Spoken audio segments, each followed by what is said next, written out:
Hallo, assalamu alaikum. Good morning, Khusham. Ji ayanu goedemorgen is pata.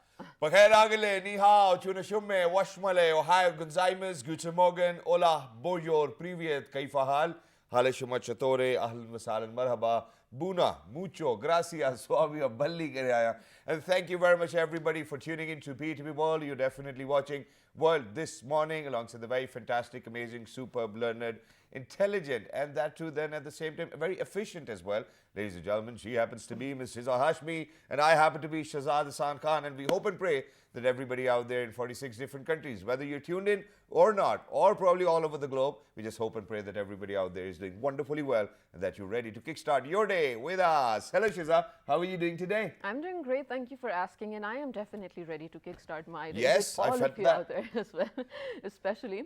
Jummah Mubarak to everyone watching.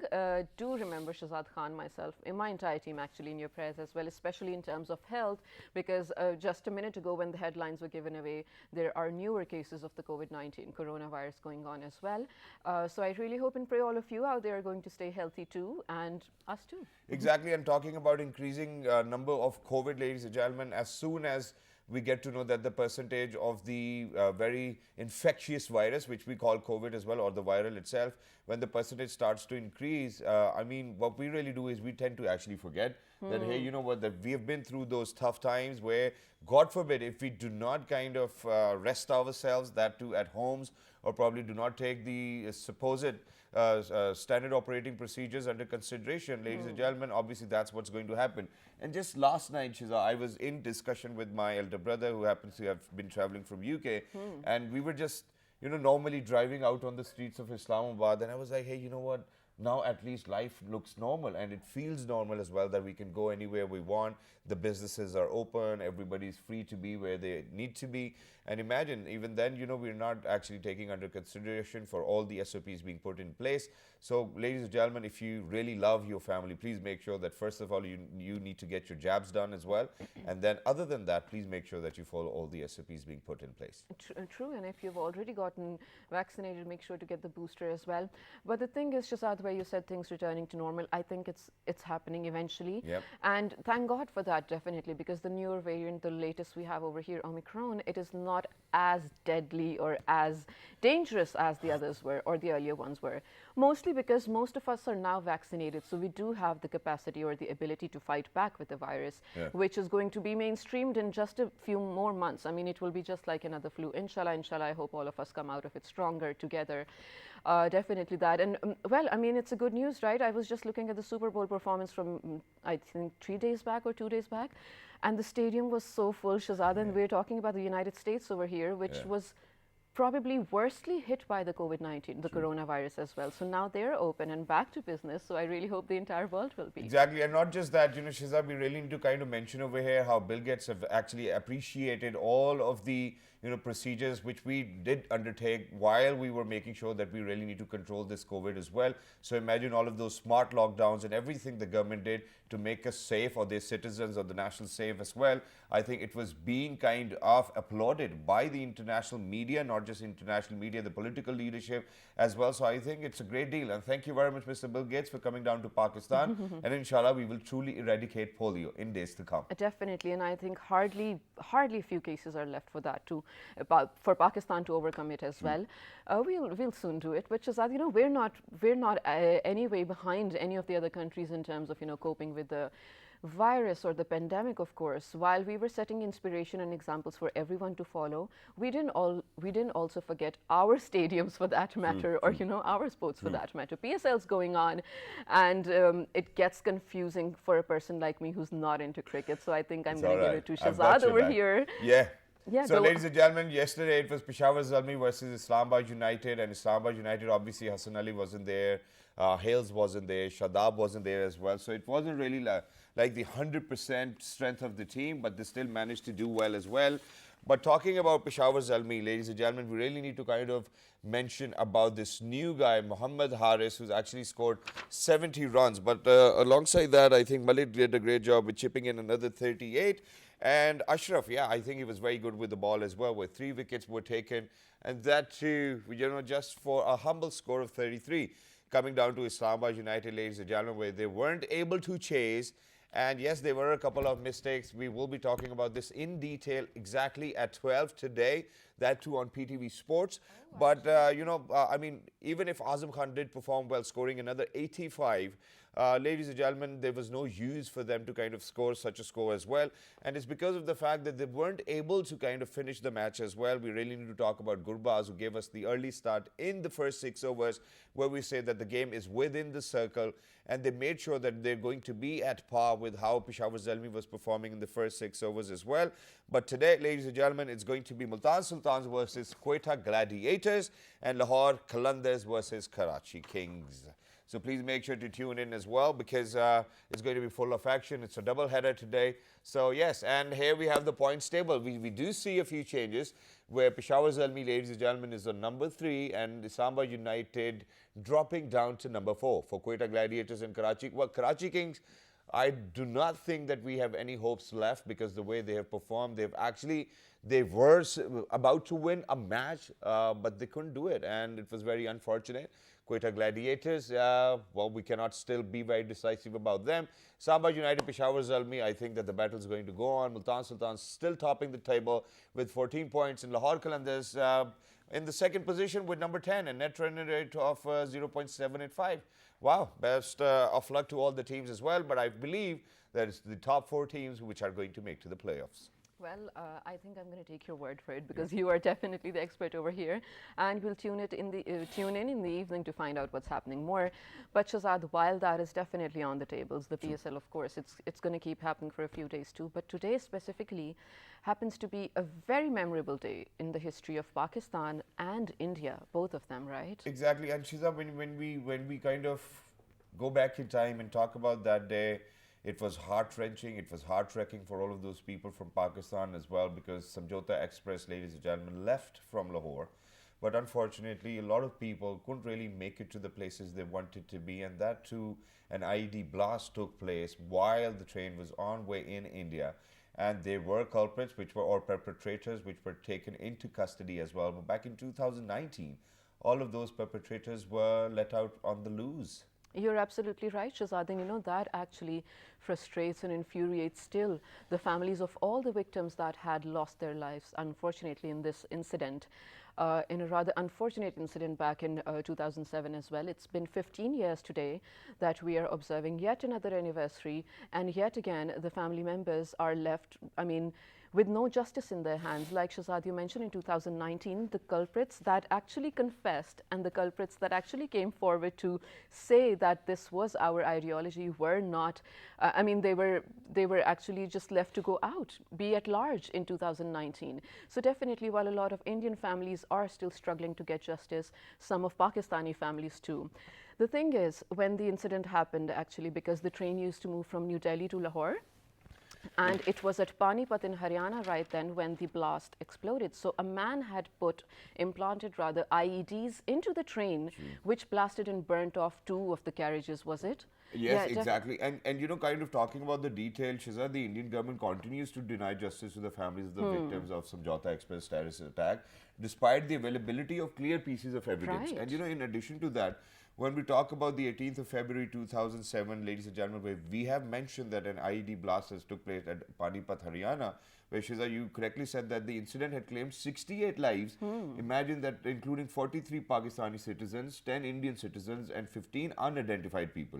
Okay. And there were 12 people, including 10 Pakistanis and 2 Indians, which were also injured in the attack. But ladies and gentlemen, I think that's what we really need to know, that earlier a Muslim group was blamed for the incident, but later on Kamal Chauhan of Hindu extremist organization RSS was arrested in New Delhi. Chauhan was an explosive specialist and he had planted the bomb in that train. Right. Regardless of ample evidence behind the culprits of the inhumane incident, the Indian court in 2019 had acquitted all the accused culprits, demonstrating the unwillingness of the Indian government to punish the perpetrators. And this is why I think on this day again we need to highlight the extremist fascist ideologies of the Modi government, the BJP itself, because BJP is primarily functioning on RSS ideology, right? And that is something really toxic, not just for us being the neighbors of India, but even the people living inside India, Indians from any background or from any religion. I think the RSS ideology is really toxic because because this is Hindutva and Shazad, terror, Hindutva terror, hashtag Hindutva terror or saffron terror was trending ever since this thing came, started happening. And a lot of Indian journalists, for that matter, a lot of opposition leaders from within the Indian Parliament, for that matter, condemned the act of acquitting the criminals because they knew this was RSS. It was the state-sponsored terrorism that was happening only to malign Pakistan and to put bad names to Pakistan, while people within India were doing all this. Exactly. And Shiza, in addition to that, what we really need to kind of mention over here is that imagine that, a lot of international journalists, and you very rightly said, the journalists within India as well, have actually spoken about it. And imagine that they have said that this is state-sponsored terrorism. Yes. Which it is, and we have seen that as well. Imagine how the government is still behaving within illegally Indian-occupied Jammu and Kashmir. Imagine how they're treating all of our Muslim brothers and sisters over there. Imagine how girls are not allowed to go to their university, schools and colleges just because of wearing a hijab. And imagine that, that the state-sponsored terrorism is actually gone to such level where, the journalists of the other countries are coming together and making sure that they actually kind of raise their concerns and voices in order to protect the Muslims within India. And I thankfully, I need to kind of say shukr alhamdulillah to Allah Almighty that, for Qaid-e-Azam Muhammad Ali Jinnah to be around, for Dr. Lama Muhammad Iqbal to be around, to give us a sovereign land where we can practice whatever we want to. And imagine where we are, or our Qaid actually had the vision where he said that we were free to go to our mosque or mandirs or wherever we wanted to go and pray. So if that's the ideology, I think a country will progress. But a country like India and the fascist government of India or the state-sponsored terrorism within India, ladies and gentlemen, the international community needs to come together and remind them that everybody out there has equal rights, not that if you get to be Hindu, that you will have a different right as well. We over here, may it be Christmas, may it be any other, may it be Holi as well, for that matter as well. Because I'm not going to blame the Hindus, just like the way the international media blames Muslims. That's not what I'm going to do, but I'm going to blame all of those Hindus who are part of RSS or the RSS ideology. Shazad, and you're absolutely right. I stand with you in that, definitely. But, still talking about how this is not coming forward in the international arena, I think eventually it is, and only because of their own actions. 2019 was like the worst year for them, while they were also doing all these things in Indian illegally occupied Jammu and Kashmir, abrogating the Article 35A as well. They also acquitted these criminals. So I feel like they are now facing the doom of their own actions, which was only, which about time, right? They had to do it as well. So this is the true face. And just recently, this was last week, I came across Noam Chomsky's statement, a living legend, the biggest philosophers right now, I really believe his ideology and admire his work as well. He realized and made a video and shared with the world about RSS ideology and Hindutva terror itself. If now is not the time for people to wake up, I don't know what is. But on this note, I also need to say that back in 2017, when Samjhota Express and similar projects were going on, we definitely want peace in the region, Shazad. Pakistan is all about peace in terms of, developing the stronger region and the forces of regionalism in itself. Pakistan and India need to be friends. We've always been there, but we will not face any kind of, or rather stand for any kind of inequality, injustice, and any kind of unilateral actions for that matter. Exactly. And Shiza, thank you very much for saying that, because whenever it has come down to Pakistan or our political leadership, we do know that, may it be Afghanistan, may it be with India, may it be any other country, which finally kind of falls into the premises of the South Asian region as well, or the Asian continent. Pakistan has always made sure to kind of raise their voices, may it be the UN Security Council as well, may it be, anything good for the neighbors as well, may it be about Afghanistan, so Pakistan has always tried to maintain that peace. But to do so, ladies and gentlemen, to maintain that peace and to have that peace so that that your people are safe back home, you really need to have something which we actually kind of refer to in our normal days as sabr. And sabr, ladies and gentlemen, in life will take you to places where you cannot go, with your own actions. And to be very honest, sabr at times, ladies and gentlemen, is very difficult. Patience is a talent. Everybody says that. Or, it comes by virtue as well. That's something. But a practicing Muslim would always practice sabr no matter what happens, because we tend to leave all our things, all our matters to Allah Almighty, and we wait for that time when Allah is going to sort it out for us as well. And till that time, we make sure that we are going to be patient, that we are not going to complain to Allah Almighty that, hey, you know what, I've been asking you for this long, but you haven't bestowed upon your blessings till now. And that's something which is not liked by Allah Almighty. And I think that what we do when we say, or when we're not patient anymore, that I think that we kind of push ourselves into being examined by Allah Almighty as well, and that's something which we do not want. So how to practice sabr and where can sabr take you is something which we will be talking about today, and that too on a very fine Friday morning over in Islamabad. We're very lucky that over here in Islamabad we will be discussing sabr with somebody who flew all the way from Dubai to make sure that he's going to reach out to our audiences as well. Ladies and gentlemen, we're very lucky, we're very humble that he has taken out time to be here. We have been joined by Mr. Sheikh Taqi Saab as well. Hello, sir. Assalamu alaikum wa rahmatullahi wa barakatuh. Wa alaikum assalam wa rahmatullahi wa barakatuh. So thank you very much, sir, for joining us. It's wonderful to have you. Whenever you are here, you always take out time. And it's us, it's our audiences who actually get to learn quite a lot.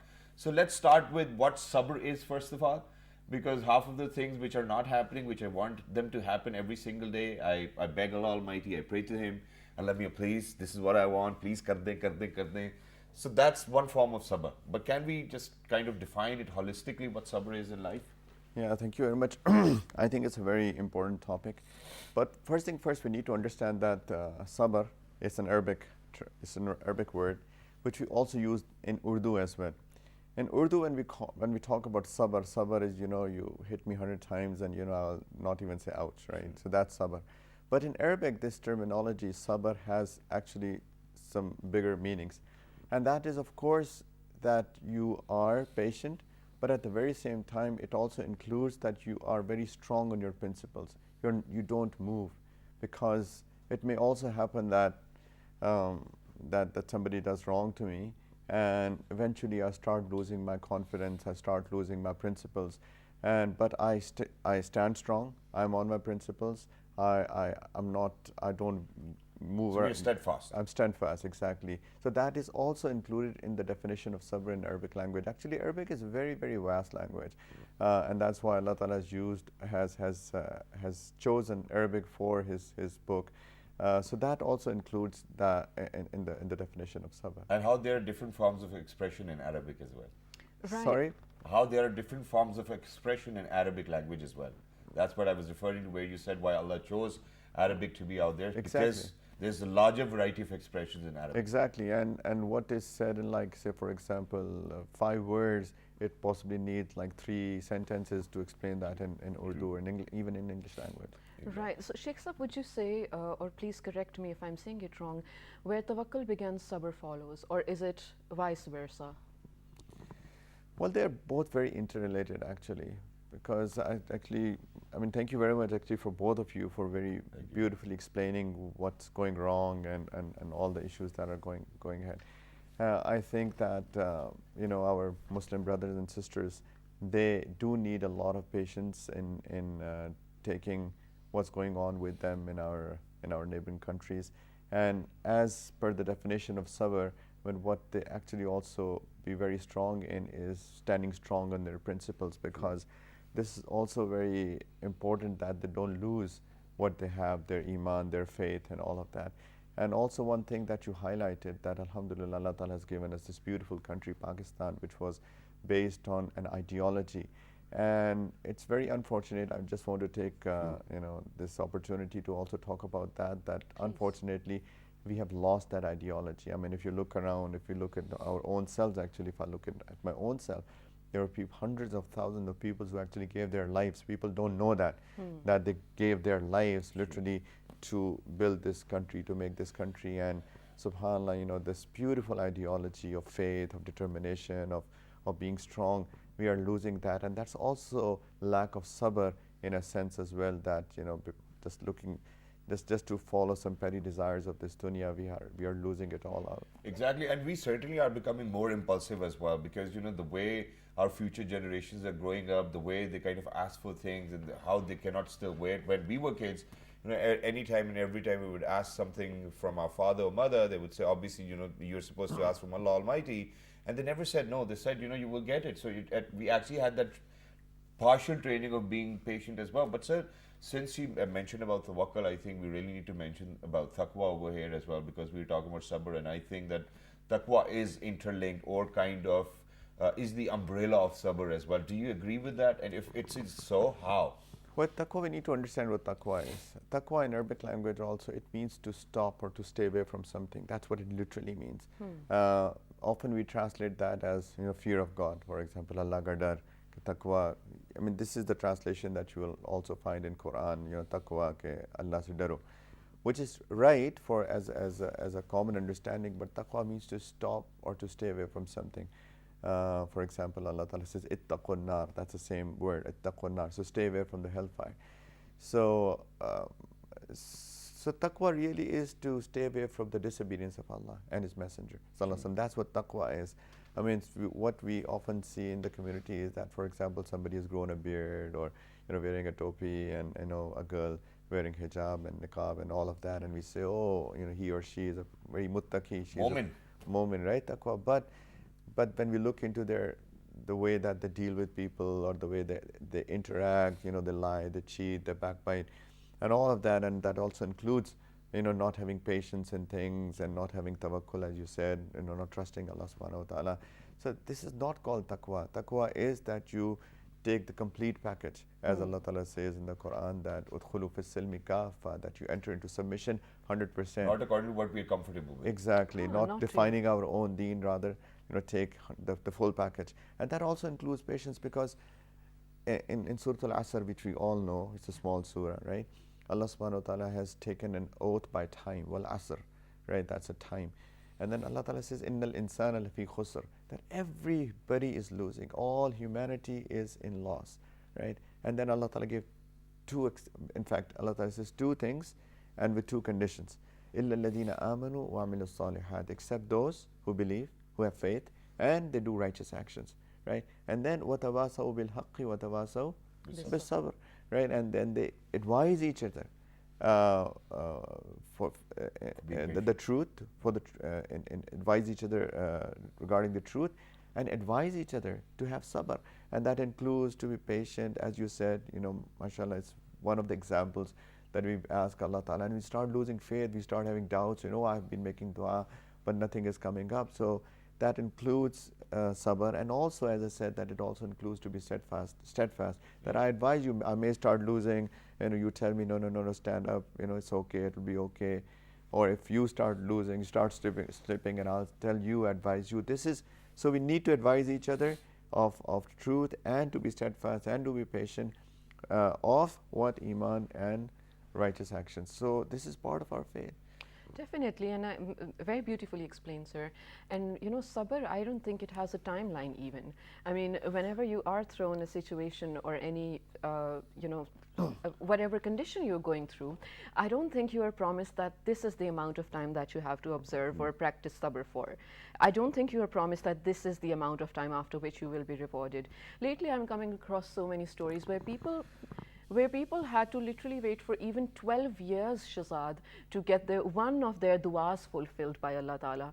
And they were just so happy, because after 12 years, they felt like, now Allah has paid attention to me. There are many different reasons for du'as being answered and unanswered, but sabr is something that stays with you forever, which now makes me ask you, sir, if you naturally do not possess the quality or the virtue of sabr, how can you first force it upon yourself?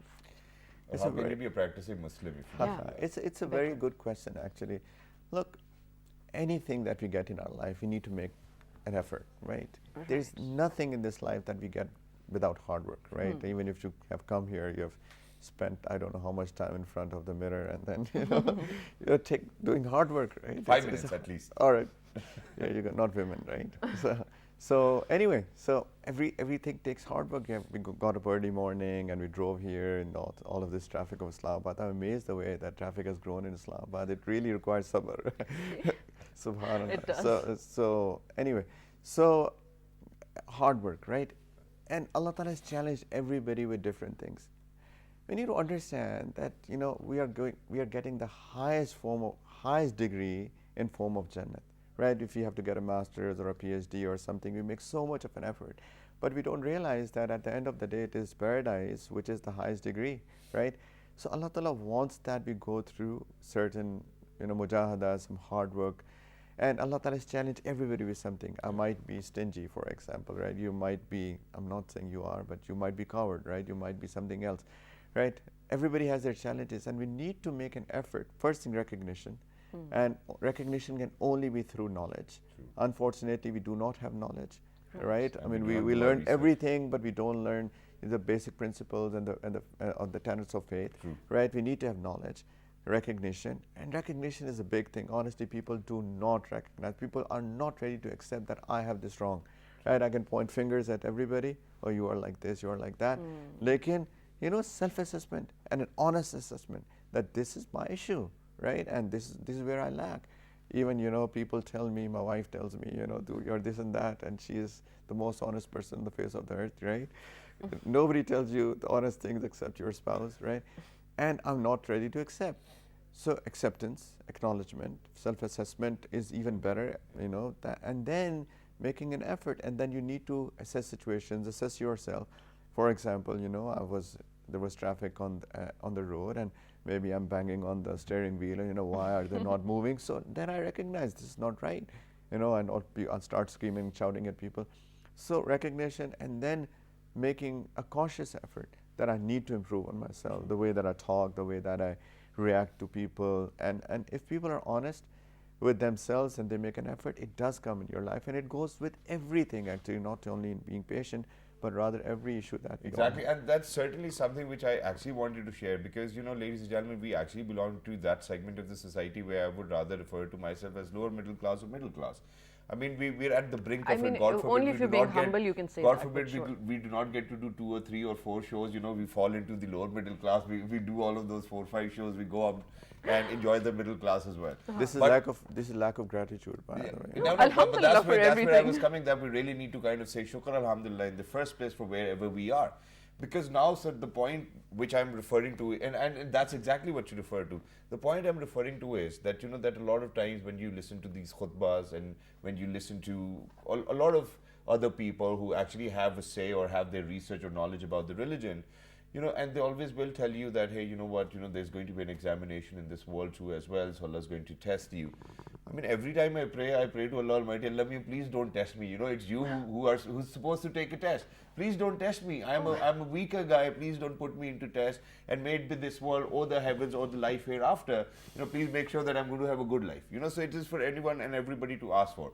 But where, sir, now when we talk about a very holistic approach to sabr, sabr is when your mom told you something to do and you knew it wasn't possible for you to do it, so you won't say to your mother, rather you will go and try doing that. You're supposed to be at workplace, though nobody's recognizing you because you haven't taken a single day off from the last 3 months, you will say, okay, I really need sabr for that as well, and Allah, please, mujhe sabr de. That's wonderful. But that's what everybody's fighting for, that's what everybody's looking for. And then on top of that, what happens is, because I want to make sure that whatever research I want to share with our audiences is actually 100% honest and truthful as well.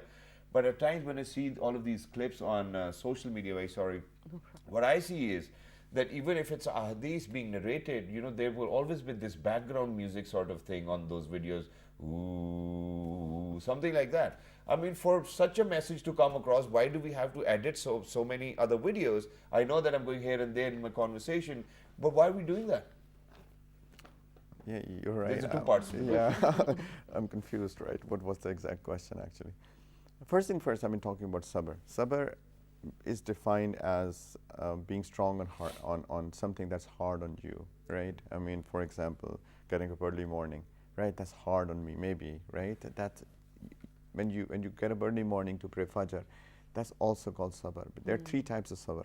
There's sabr, something, I'm sorry to use Arabic terminologies, but it's sabr al bala, or being patient on calamities. Okay. Calamities do come, right? This is part of life. You said that, Ya Allah, don't test me, but then as I said, you don't even get a bachelor's or master's or PhD without going through all of these class tests and midterms and finals and a thesis. So you're saying that you will be tested. That's Allah what you're Ta'ala saying. says in the Quran, in Surah Al-Ankabut, right at the start, Allah Right. Ta'ala says, أَحَسِبَ النَّاسِ أَن يُتْرَكُوا أَن يَقُولُوا آمَنَّا وَهُمْ لَا يُفْتَنُونَ.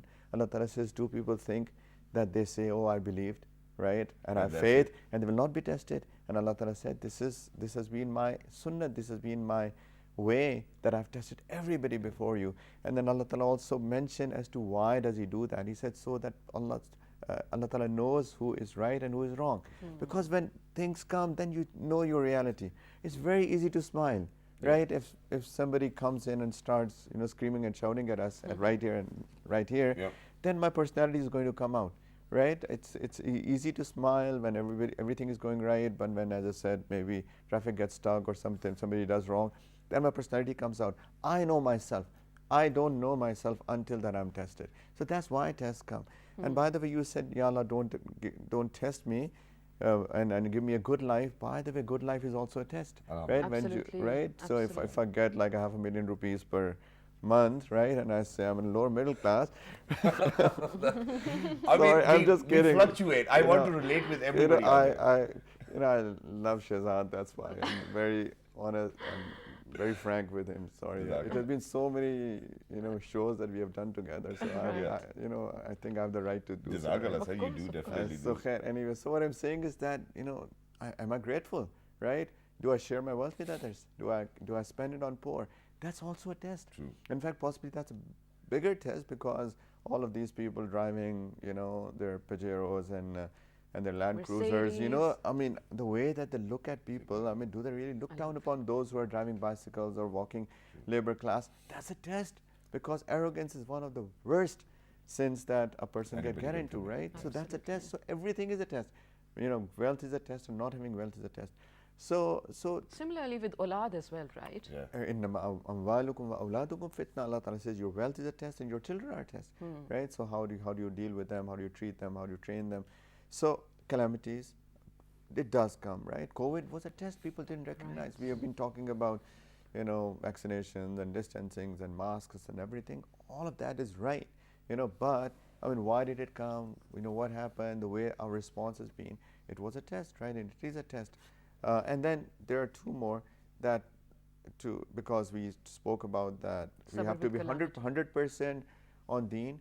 It's a test. It's not easy to come 100% on deen. And the fact that, for example, backbiting, we spoke about backbiting a few months ago, remember? Right? So how difficult it is to not backbite people because we have gotten the addiction of backbiting. Two people sit together and they must talk about third, otherwise they don't have anything to talk about.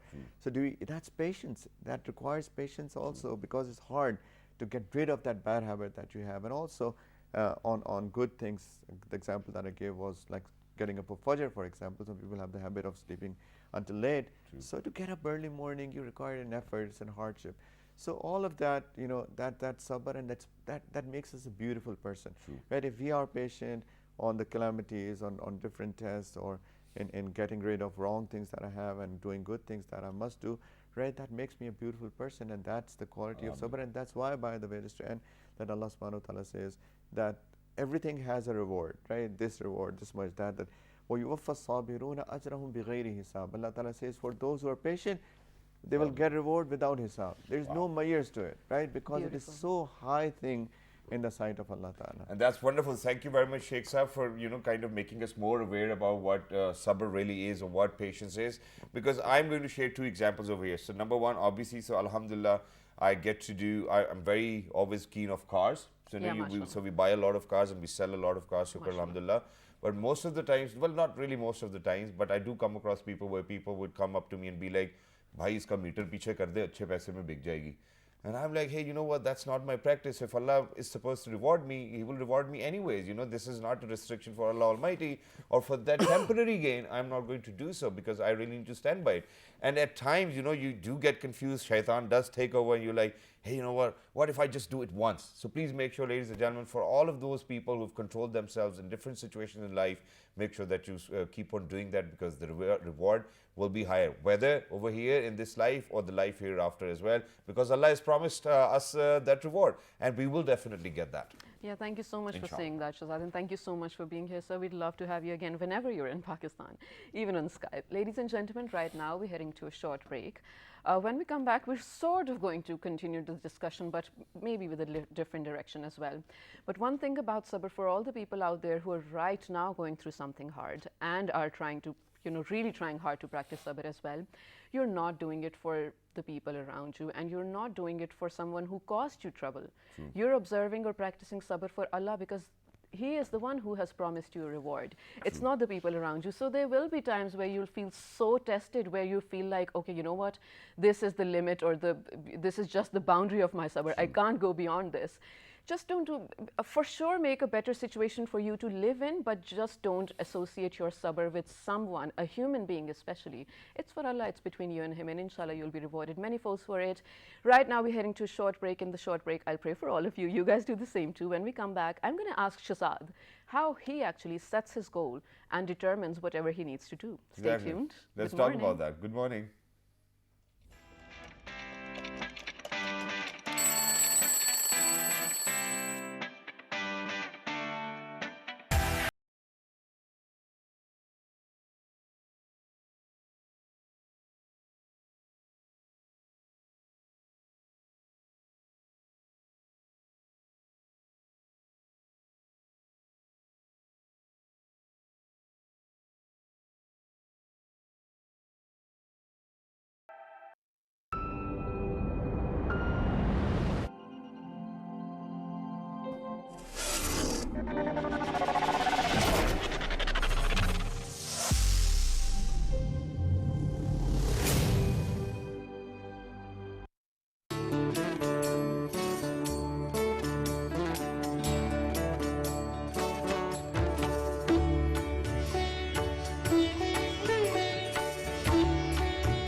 You are watching PTV World.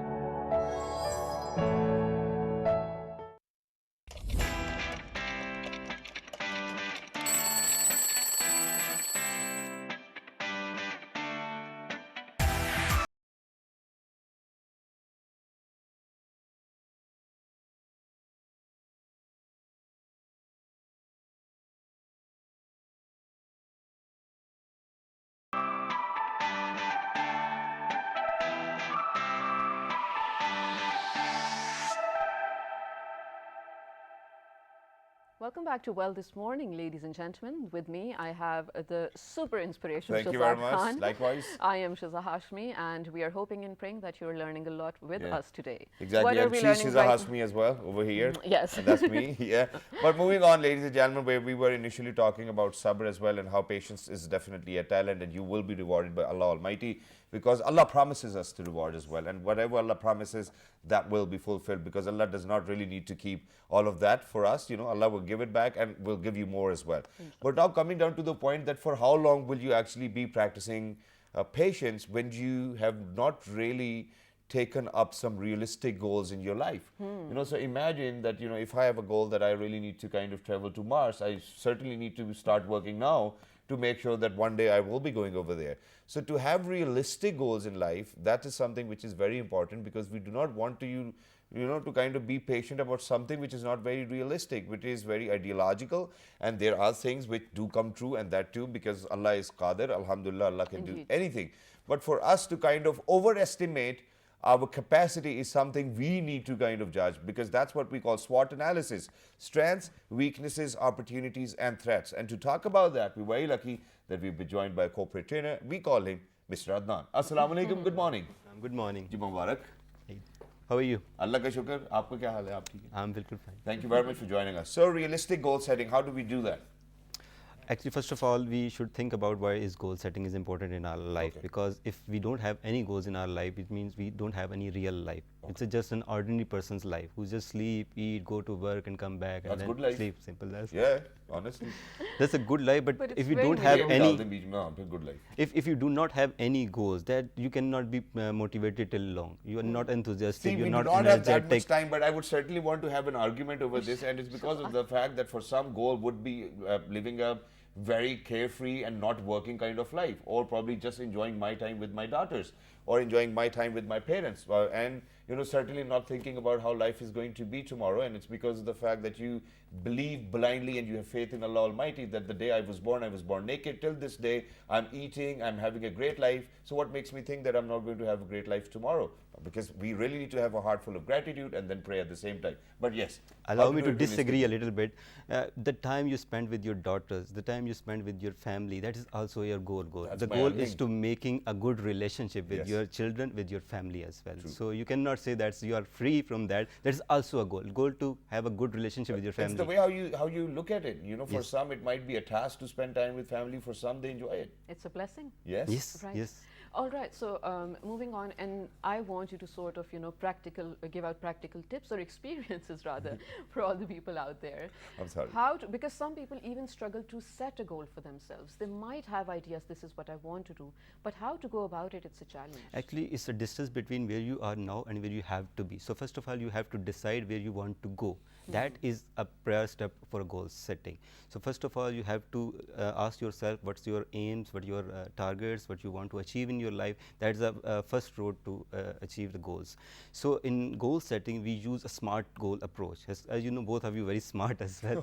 We So try. as I also want, You are I'm- smart because you've called us smart already, so that we do not call you anything other than that. Thank you so much. So sweet of you, both of you. So we use a SMART approach. It means the goals must be specific first. S for specific, M for measurable, A for attainable, R for realistic, as you rightly said before, and R for T for time bound. So what is mean by specific? Yeah. Like if I want to write a book, that is not specific because it's either it's a novel or a story book or a fiction or an autobiography. That is not specific. So goal must be specific. You should think about that how a book can be specific in goal terms. That I want to write a novel. So that's a specific. What about a measurable? It means that we can measure in terms of its progress as well. So if I want to write a book in 6 months, so that we can measure a progress in 6 months. What about is achievable? That means if I can achieve this goal, I have the capabilities, I have the skills, I have the knowledge, I have all the resources with me, so it can be achievable or not. While goal setting, you should think about whether this thing can be achieved or not. And the So next we thing, really need to be specific about what we're doing, and then we really need to make sure that what did you just say, that we are able Measure to the measure progress. the Measure the progress progress as well as as well. that too over the period of time. Now I have a very interesting question for you. But I want him to finish the SMART. Okay, Yes, so yes. let's So with R we say the realistic ones. So how the relevant is with me, because if I want to write a book, that means I have a prior knowledge of writing the book. If I can write a book in easy ways, that is a relevance with my job and with my field as well. And the next one is a time bound. It must be a time bound. As I earlier said that books can be, I should write a book in 6 months. So which 6 months? So time bound means I have to start from the 1st January till 36 June. So it's a smart approach is the specific, measurable, attainable or achievable, realistic or relevant, and the time bound. So this is a smart approach. Okay, thank you very much for saying that. But now I want to talk about this smart approach being prevalent within our own country. Let's talk about that. Even though that's an example which I will be sharing now, it will be a very different example, and people might not even be expecting that. Now imagine that we live in a country where we at times do not practice merit in the first place. So for anybody who Practice actually what? merit, Oh, we yeah, do yeah, not yeah, for practice sure. merit. So everybody who's got a good contact or a good contact list, he or she is actually going to call somebody else and make sure that they're going to take somebody else's place. Yeah. Might probably be the one who actually deserves the job as well. So how can we actually have a smart approach in a country where the culture is very different? So the goal setting needs to come from a cultural background. So how do we do that from a cultural background? It depends on how you prioritize your work as well, how you prioritize your life as well. So you have you know that in Pakistan, in any wedding, that the time is 8 p.m., but you cannot go to that p.m. So you have to prioritize yourself that you have to go to there at the 9 p.m. as well. So you can do another hour work for what you have prioritized for yourself. So in our culture, you have to adjust your goal setting. So while I said earlier that it is a realistic approach, so you have to keep in mind all the cultural barriers and other things as well, the environmental aspects as well.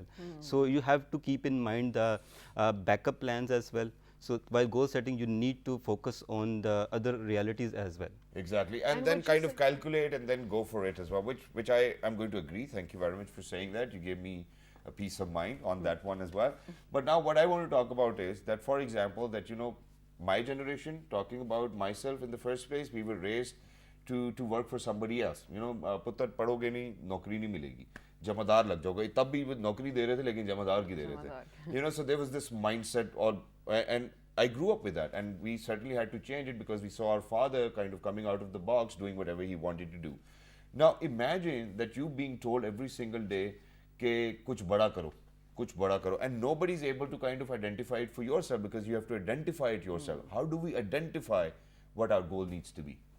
That depends on the exposure, what kind of exposure you are being given by your parents, your educational institutes, and the other society as well. And the other thing important is how much other people help you in exploring your talent as well. Like if my son says that I like flying, so it means I should think about his aptitude is flying. So he is very good for the pilot job as well. So in this way, we just think about where our generation is going, what are their talents, what are their aptitudes, what are their attitudes. So in this way, we can mold their career as well.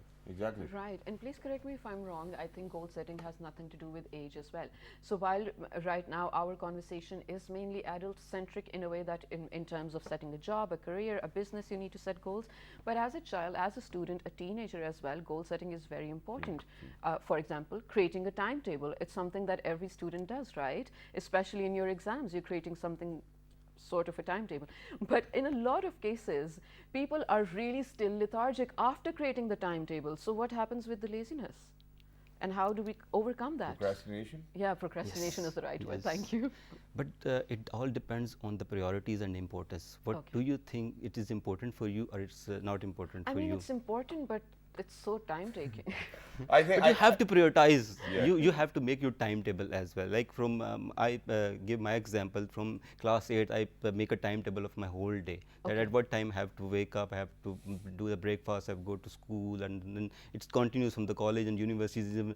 Even still in my working, have a prior schedule of my work from the previous day. So I write down all my whole day schedule that keep me motivated and what I have to do in that. So if you prioritize your work, if you know that is important for you, that is urgent for you, then you can do the things. Exactly. Thank you very much for saying that, because that's what I do every single day. So, before sleeping, I will always have, on my iPhone notes, I would always write down, okay, this is what I have to do, this is what I have to do, this is what I have to do tomorrow. So even if I miss out on one thing from that entire list, I do not really feel very happy about myself. And I pushed myself and I was like, hey, you know what, you could have done better. And then the next day I'm going to try to do so.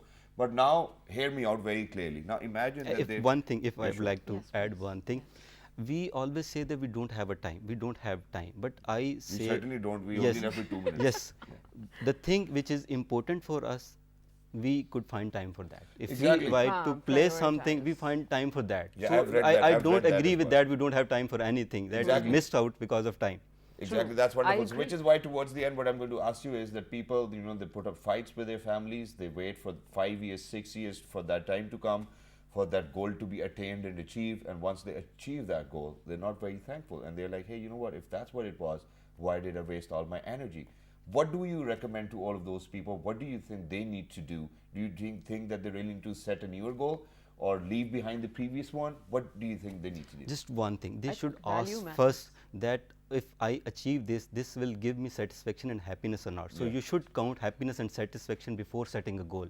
So after that, when you will achieve them, then you are satisfied or not. But these emotions are very time restricted. You will feel happy for a while, and then for a little while you might feel satisfied. But once, this is human nature, once you achieve it, unfortunately, where Taqir Sahib even mentioned that we certainly need to have a heart full of gratitude.